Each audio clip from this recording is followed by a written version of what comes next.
Hello and welcome to the Bloomberg UK Politics podcast. I'm Caroline Hepker, and today on this episode I'm joined by Bloomberg's finance reporter Will Shaw for a conversation with the Reform UK leader Nigel Farage. Welcome to Bloomberg and thank you so much for your time. Good to be here. So you're the architect of Brexit, of course, well known to many. You have now won a seat in the British Parliament after 8 attempts. Your party is sitting just below the ruling Labour Party in the polls here in Britain. And you are poised to go to the inauguration of the US President Donald Trump, despite a recent row with Trump advisor and perhaps hoped for donor Elon Musk. But today I want to spend a bit of time with Will and you, Nigel, talking about whether Reform UK has the kind of long-running the kinds of answers to the long-running economic challenges that Britain really has, that we've seen in the recent GDP figures, in the concerns around stagflation. You're finally an MP, though, scoring highly in the polls. The political mood across Europe has moved in your favour. You must feel like you've really made it now. Well, I don't know about made it, but, and by the way, thank you. It was a very accurate introduction. We're doing well. We're on the up. And do you know why? Because we're optimistic. You come to a Reform meeting. I've done 4 rallies this year already, all complete sellouts of our members around the country, and I'll expand that to big public rallies as the year goes on. And it's like a rock concert. They're not depressed. They actually believe that with the right leadership, with the right vision, with the right courage, we can turn the country around. So, yeah, we are very upbeat at the moment. I think the Uni Party, if I can call them that, just look morose. Labour look morose. The Conservatives bitterly divided. I mean, they still all hate each other. So there is a massive gap there in British politics. And, you know, in your intro, you made the point, it's a very good point, do Reform have the right economic answers and social answers to the problems we're in? Well, you can't find the answers until you first identify the problem. And I think we've had so many policy missteps over the last couple of decades. And I think the parties are kind of so wedded to what they've done already that I don't believe they're in a fit state to put us right. You've only got 5 MPs in Parliament overall, though, so you're still quite a The joys of the first past the post electoral system. Yes, absolutely. But perhaps one of the key issues, of course, is, you know, you're going to Washington. We know that the Labour Party has appointed Peter Mandelson as ambassador to Washington. I suppose the first thing that I'd like to understand is whether you've spoken to Mandelson, whether you've got plans, you know, to try to help Mandelson get the best deal for Britain. Look, I don't discuss private conversations I have with people, never have done, never will do, which is why, by the way, I'm trusted and I've survived 25 years in this game. What I will say is this, and I've said it publicly, and I've said this privately to the most senior Labour figures, that it isn't just Trump that I've known for a long time and get on very well, which I do. Half his cabinet I know. Some of them are good friends. You know, this whole movement, they're people I've worked with for a long, long time. So, if there's anything I can do, for example... Well, so you must know Lord Mandelson very well. Obviously, he's a veteran politician. So what do you think of his appointment? And can you get... Mandelson and I were in Brussels at the same time, yes. You know, when he was a commissioner there. Look, Mandelson is bright and clever. Wily possibly too. Nobody could ever doubt that Mandelson is not a good operator. I mean, he was part of the genius behind, you know, New Labour and the rebranding of the party. All I would say is this, that if you really want to get on with the Trump administration, you need somebody who is an entrepreneur, you need somebody who's a businessman or businesswoman, you need someone who thinks outside the box.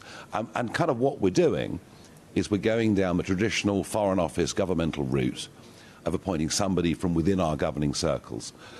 And I think we could do better. I mean, look, you're obviously at odds with the Labour government. Yes. Are you going to work together with Peter Mandelson, and will you brief against him and the Labour government, right, Donald Trump, if you differ on approach? I will get back to the original question. I've said privately and publicly to senior Labour figures that if they need help with the relationship, particularly in terms of negotiating tariffs or maybe sectoral free trade agreements, which I do believe are possible with the Trump regime, I, of course, would help because that is in the national interest. And I have to say, sitting here this morning with you, how relieved I am that the Chagos Island surrender of sovereignty, as I see it, isn't going through before the inauguration.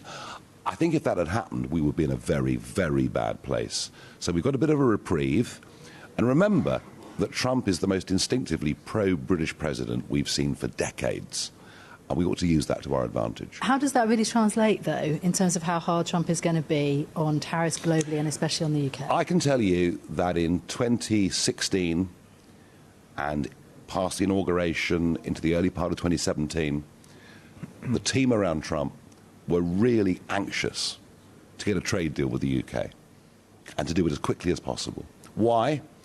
They wanted to show that they're not protectionists. They believe in fair competition, but not, as they see it, unfair competition with China and other countries that undercut them on wages, on environmental standards and everything else. So, and of course, we couldn't do it because we were still part of the European Union. But now we're freed.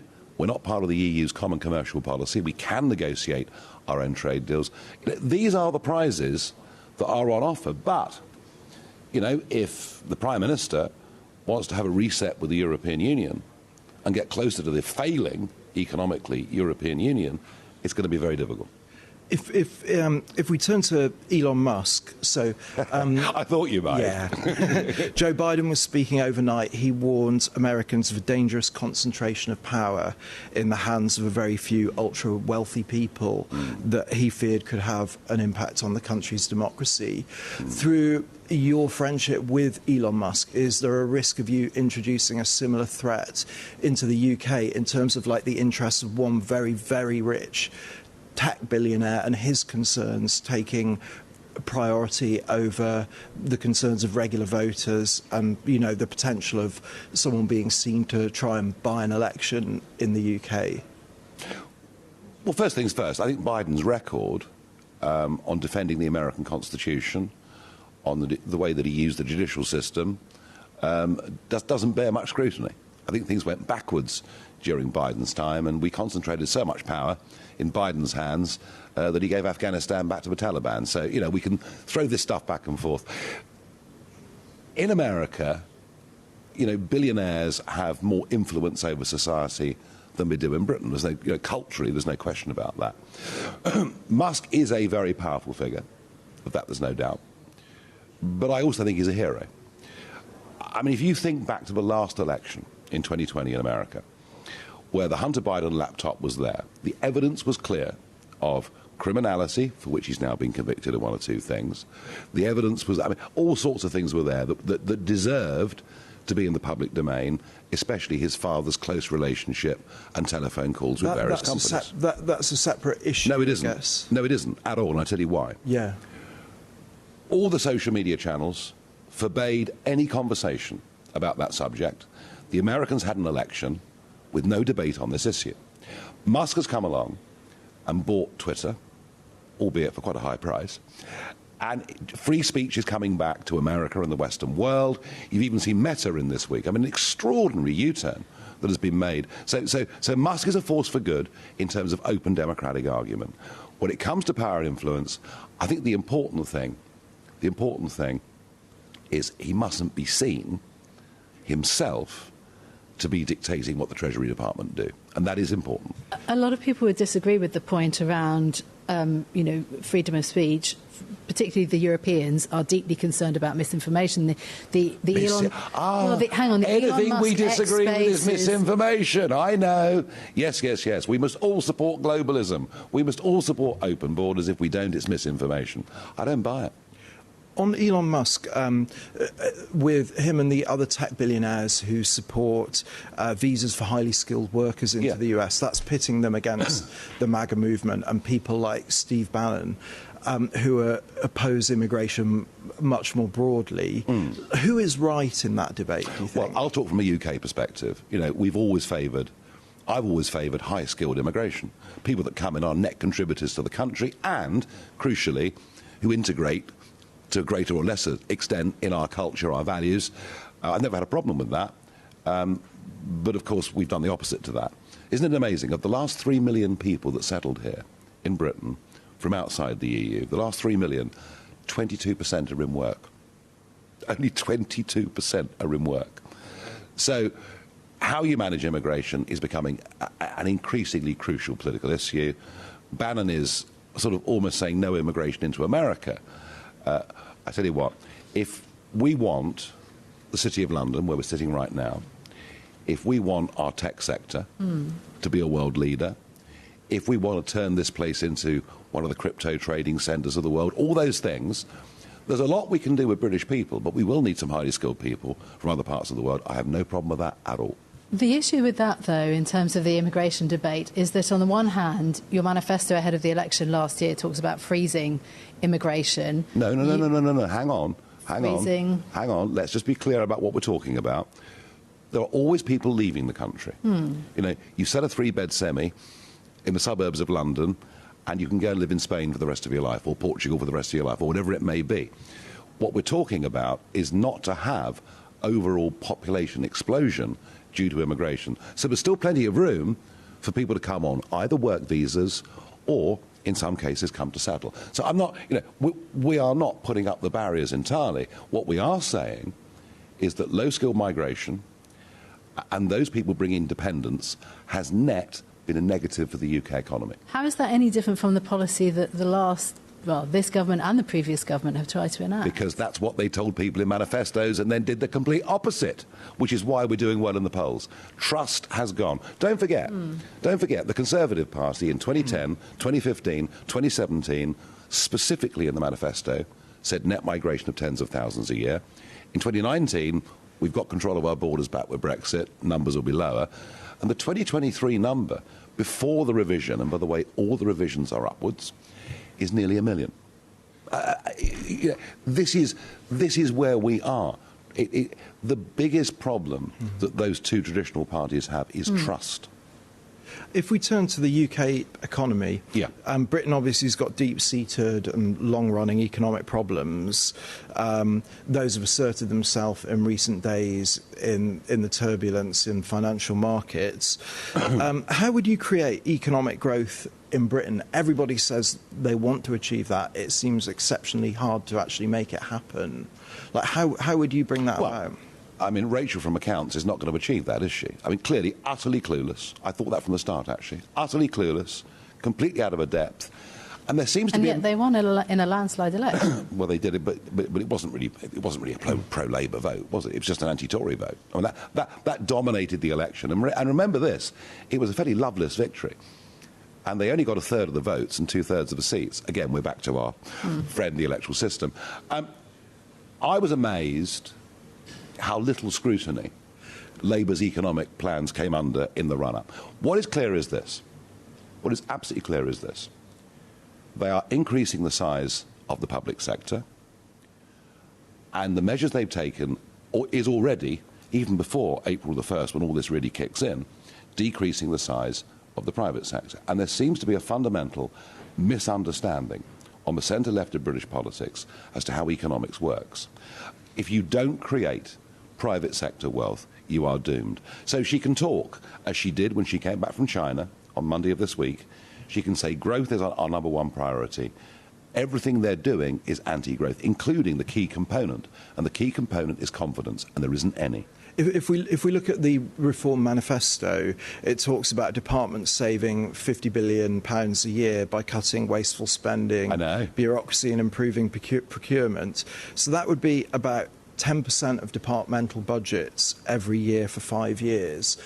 How would you bring that about without huge cuts to the NHS, education, It's very interesting you raised that. It's very interesting you raised that, because that was part of our contract that we put out with the people. We were told it's impossible. Nonsense. It would mean massive cuts to frontline services. Guess what? It's now government policy. So we're very good at leading arguments on this. What I have no doubt about, and this is going to be difficult for some industries to accept, and I think there could be the next big battle with the trade unions will be over the use of AI, the use of advanced technology, and how actually we can increase productivity with fewer human beings. And therein lies your real answer. And I think what you're going to see with Musk, you know, if he's fully focused on Doge, this project in America, you will see technology increasingly replacing a lot of human beings. And that never, all through the history of modern mankind, that never comes without something of a fight. But is your economic agenda actually a real plan? Because you're also promising 1.5% extra growth in terms of what can be delivered to the UK economy, as well as that £50 billion in spending cuts. I mean, partly, the issue is that the government is already in trouble with its own fiscal policies for exactly that reason. And are you going to be able to convince the bond markets anymore? I mean, 1.5% in terms of extra economic growth is pretty much the same as what Liz Truss was offering. Well, let's put it like this. What we have right now are not just the rich leaving London and leaving our big cities, which they are, in their thousands. People are relocating.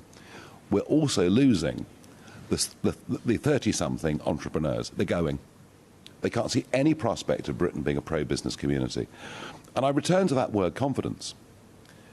There are things that make markets work at times that you can't always rationalise. But it's about confidence. It's about optimism. It's about direction. And I would say this to you. Do you know, there's not a single person on the Labour front bench, not one, who's ever set up or worked in a private business. Not one. The Tories, not much better. And what we're saying is that we are, and we're not Elon Musk billionaires, but what we're saying is we're a practical group of people who have among us several successful business people. I think we've got more idea of what makes the economy tick than either the current Labour or Tory parties. Yeah, confidence is a very difficult thing, obviously, to gauge and to inspire, and quite quick to sort of disappear. But the thing about your economic policy, can you sell this to voters? Can you actually sell a plan that is promising a lot of growth, which may or may not happen, but is definitely offering enormous tax cuts now, which definitely brings in less money to the revenue? Well, let's be clear about the tax cuts. Would bond markets buy that? And also, it does mean effectively cutting the size of the state, and that is definitely not clear in your manifesto. There's 4.2 million adults now on health-related benefits in the UK. Do they have to go back to work? I mean, we need carrots in a reform UK world. We need carrots and sticks, right? But does the electorate know that that's actually the stick? Hang on. The carrot's very easy. The big tax cut we want is to raise the threshold at which you start paying tax up from $12,500 a year to $20,000 a year. That is the big... That is enormously costly. You cannot do that without massive cuts to government. That is enormously costly, unless what it does is give people on benefits the real incentive to go back to work. Because the number of doors I've knocked on... So how is that electorally possible? It's a little bit like Javier Milei's plan. It is very difficult to sell that to a broad swathe of the electorate. I would say to London-based media, come out and knock on doors in the poorer parts of the country. Because the number of people that have told me to my face, I want to go to work. I want us to be better off as a household. But as soon as I work more than 16 hours a week, I lose all of my benefits. There is this terrible welfare trap. So you think that tough message of get back to work is actually very palatable to the British population? For example, I mentioned Argentina, Javier Milei, which again, by the Republicans and Donald Trump and Elon Musk, think that has been immensely successful, and a lot of markets that might agree. I do. Yeah, and you do too? I do, yeah. The cost of that economic success that is not as well touted is that poverty within Argentina has jumped from 40% of the population to 50% of the population. That is the cost of doing that. Well, what I'm trying to do is give people a way out of poverty by making work pay. And I accept that it comes at a big initial cost. I absolutely accept that. A big initial cost on day one? I absolutely accept that. But I also think the stick, there has to be a stick. I mean, what is all this nonsense about 4-day weeks, work from home? But how can you get to number 10 on that promise to the electorate, that you have to get back to work? Anybody who's suffering from depression, who has, benefits coming in, you have to give that very hard... Would they vote for Reform UK? What about the working population? What about those people I see on the M25 at 5:30 on a Monday morning, right? Heading off to work, working much longer hours than their parents or grandparents ever did, paying ever higher burdens of tax. What about them? No one ever talks about them. No one ever talks about hard-working Britain and the burdens they're under. And you know what? I think they'll vote for us. I really, really do. And I think you'll find there are people on benefits who know they shouldn't be on benefits, who will see what we want to do as being a way to help them to be better off. But if your voters had read the manifesto, which you call a contract with voters, as well as we have, do you think that that is actually what is being communicated on the doorstep? I think more would have voted for us. I suppose we need a bit of honesty about this. Why don't we tell young people at university and at school that actually the only way you'll ever succeed in life is to work hard? That hard work is good, success is good, making money is good. We need a change of culture. The people that you're talking about meeting on knocking doors, of course, that's extremely important. Those people do need the numbers to add up if your policy is going to work and is going to benefit them in real terms.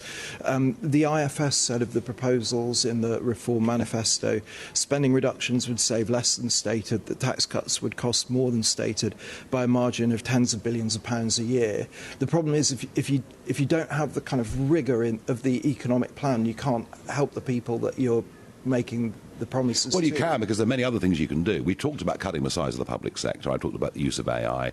I've talked about procurement changes and cuts already. But the thing we're all forgetting is the just enormous dead hand of the quangocracy on everything from financial services to fisheries. The extent to which businesses are scared on a day-to-day basis, scared that some unaccountable person comes in, tells them they're doing everything wrong, demands extra costs for them. Again, you see, unless you have frontline politicians who are actually in business, they don't understand what this is doing. There may be a case for cutting regulation here in the UK, but you're not going to find £50 billion by cutting quangos. That is simply not possible. This is causing but the idea also is that Britain has been through this now twice. The promise of cutting taxes now and feeling the benefit later, cutting taxes now and getting growth later. It did not last for Liz Truss. The October budget, even though it was much more conservative with a small c, also has not withstood the market pressure very well either. And so that's why we go back to the figures. The figures are not credible. You're offering something that's not possible to deliver. You will notice that actually, on tax, for example, which you both talked about to me, that we're being much more cautious than Liz Truss was. Liz Truss was going for big bang, right? Everything at once, and clearly way too much at once, without corresponding initial spending cuts. Had she put big spending cuts in, although some may have objected to it, it might have been a different outcome. What we are saying is we want to reduce the overall burden of taxation. Right, yes, but the first big tax cut, the important first tax cut, is that one at the lower end of the tax spectrum. All right? So we're not promising everything at once. OK. There are a whole number of other very big pledges in terms of, net zero. We might get into that later. Why not? One that is very, very much of interest to our audience. Speaking to an investor audience, the manifesto talks about slashing interest payments on what the Bank of England pays to commercial banks for the QE programme. I mean, it's something that does have some support. It's a racket. OK, that's your view. It does have some support amongst economists. You basically pegged the savings at £35 billion. Some economists say, yes, you could do that. Barclays, for example, £20 billion. That's the problem also with the figures, is that it promises more than it could deliver. How could you keep control of your monetary policy if you don't pay the banks? Yeah. Well, give us credit. OK. Give us credit. We were the first people on the political stage to expose this racket. Yes. Nobody else even talked about it because they've been living on QE like a drug addict. All right? So, we're actually quite good at putting some arguments and putting some debates out there that nobody else dares to have. And whether Barclays say 20 or 30 or whatever they say, it shows you that we were in the right ballpark to begin to expose what was going on. But can you just be in the right ballpark? Well, look, we weren't going to win the last election. What we wanted to do with the contract was to set out our vision broadly of where we want to go. Now, the responsibility that is upon me now is very, very different. We're now in a completely different place, and I fully accept that I fully accept the point you're making, that between now and the next election, we've got to be more specific rather than general. I fully accept that. If we turn back to the US, I mean, presumably nobody in Britain is as close to Donald Trump as yourself. What, in 4 years from now, what can the British public expect you to have achieved from that relationship in the national interest? What's like the best case scenario of like how you will have leveraged that relationship for the country? In the short term, we have a ceasefire coming in the Middle East, just because of Trump. Great. Let's hope there is an end to the extraordinary bloodletting. 1 million battle casualties. It's like the Somme with drones. I mean, it really is awful, Ukraine, and what is going on. Let us hope some equitable solution can be found there.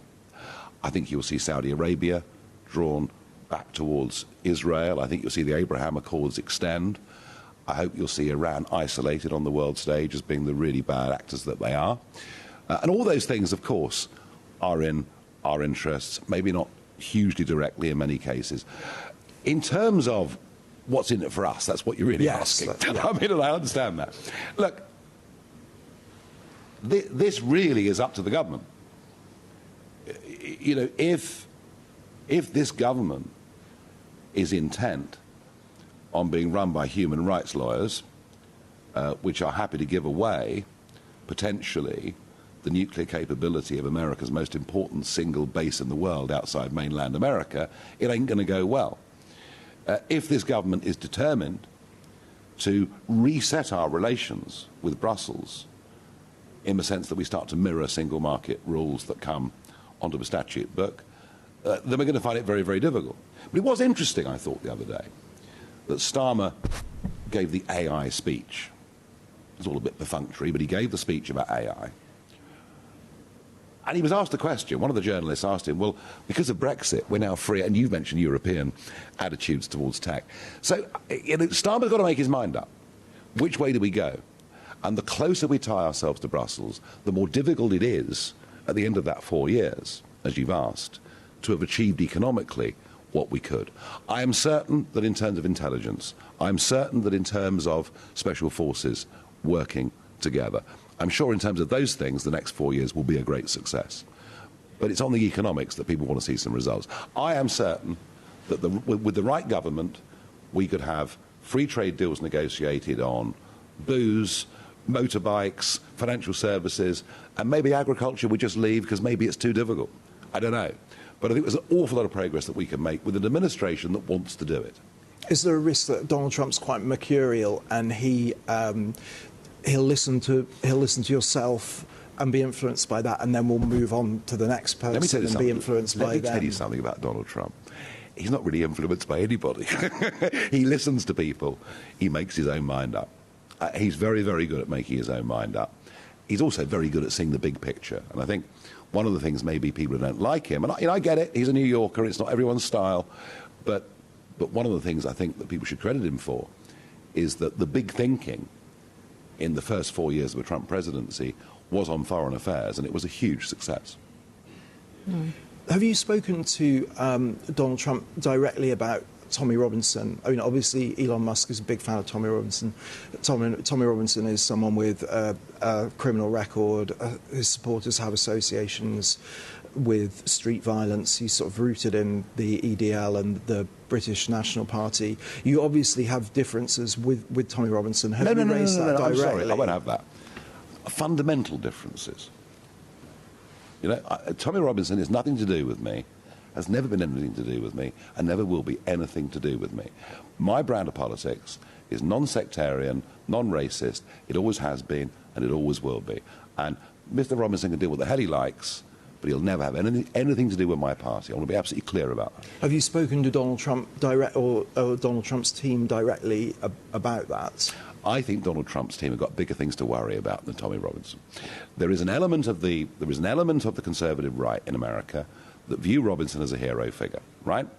Because they see him as the man that fought the grooming gangs, all right? And by the way, a topic that does need more debate and does need more sorting out. What they don't see is all the rest of it, and they don't know the full story, in my opinion. You talk a lot about your close relationship with the US and how important that relationship is. Our closest trading partner is still the EU. Only in your mind. I mean, our biggest country relationship is with America. But not trading. No, well, Germany's a country still, isn't it? Yeah. Well, there you are. The EU as a whole. Who's the biggest foreign investor in Britain? Who do you think also talked about the rise of parties with similar views of anti-migration parties across Europe. Sorry, who said I'm an anti-migration party? Well, you did yourself. No, I didn't. I said the opposite. I said we're pro-controlling immigration. Right-leaning parties. You asked me about high-skilled people, and I said if they come into Britain, bring high skills, pay taxes, and integrate, I've got no problem. Our brand of politics, my brand of politics, is different to many of the other European parties. All right, let's be clear about that. There are similarities, there are crossover points, but there are differences. But let me just come back to Europe very quickly and the economics. Yeah. And a statistic that I think everybody following this podcast needs to just get embedded in their minds. I think it's crucial. In 2008, the American economy was exactly the same size as the Eurozone. Today, it's double the size. Double the size. And that's what you get if you have economic policy based on idealistic but unrealistic net zero goals. Over-regulation, welfareism as being a really good alternative to going to work, and that's what you've got, a failing Europe.